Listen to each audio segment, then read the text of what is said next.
I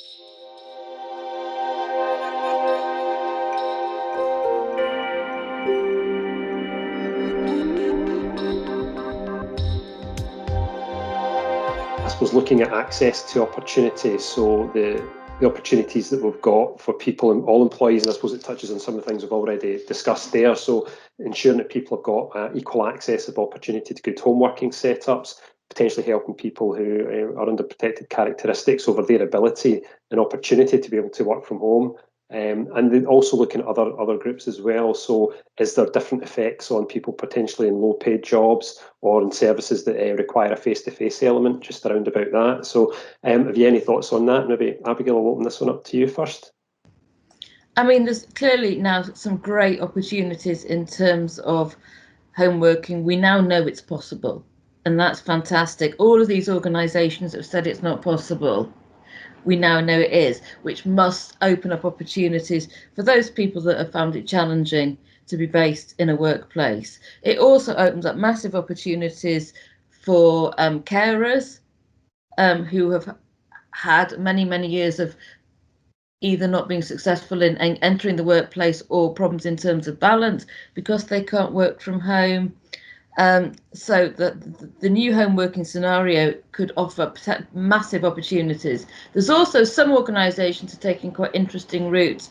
So for those people that are in fake, customer client facing roles where it would be difficult to work from home, there are scenarios where people can slightly change their job role so they can do their existing role for 2 or 3 days a week, but they can also take on a less customer client facing role for the other couple of days, so they can do that from home. So there's quite interesting proposals in terms of mixing jobs up.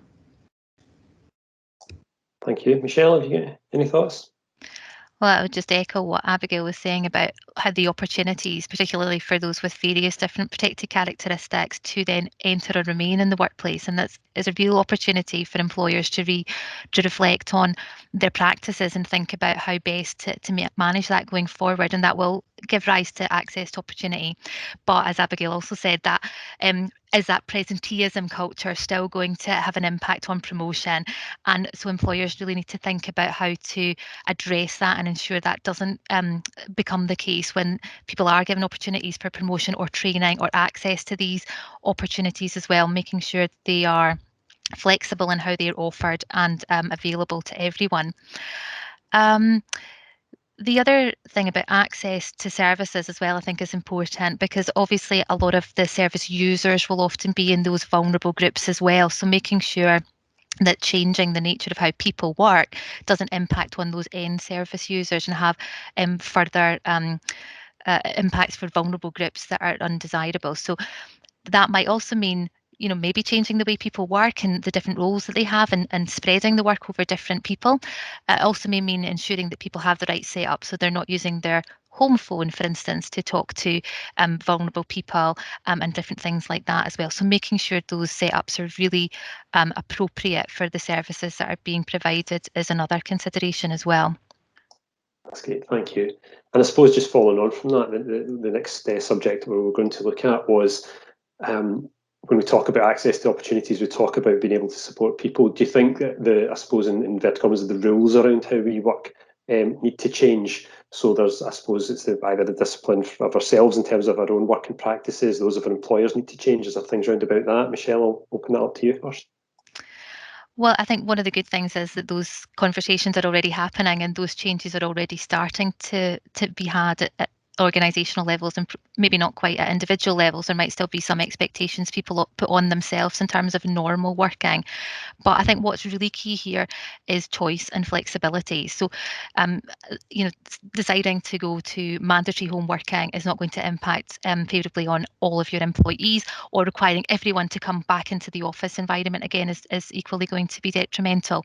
So when we're thinking about how people work and what is sort of acceptable as normal work going forward, we need to reflect on these experiences and think about what works best for certain individuals. Community hubs or something like that might be the way forward, where people get that socialization with others and get to work in teams, or sort of hybrid of home working part of the week and in the office at other times when it's necessary. So I think choice and flexibility are key here, and recognising that someone's experiences of home working in a pandemic are completely different from someone's experiences of home working in normal circumstances, and that's bound to colour their desire to want to continue with that setup.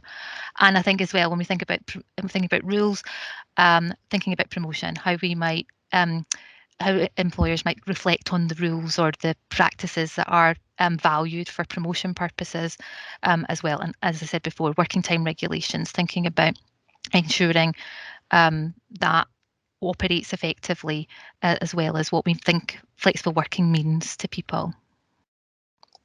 Thank you. Abigail?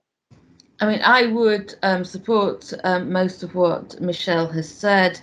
I think we need to, in some ways, reconceptualize work and what we mean by work. So one of the things that we've noted during the pandemic is that people have been working longer hours, and there's been a number of reasons for this, some of which I'll talk about later on. But one is in terms of sort of e-presenteeism, that there's so much insecurity, and that's partly to do with the pandemic scenario, but partly to do with the insecurity about home working. There's been a lot of e-presenteeism. So should we be focusing on output, what is produced, the outcomes of work, rather than the amount of time it's taking to do the work?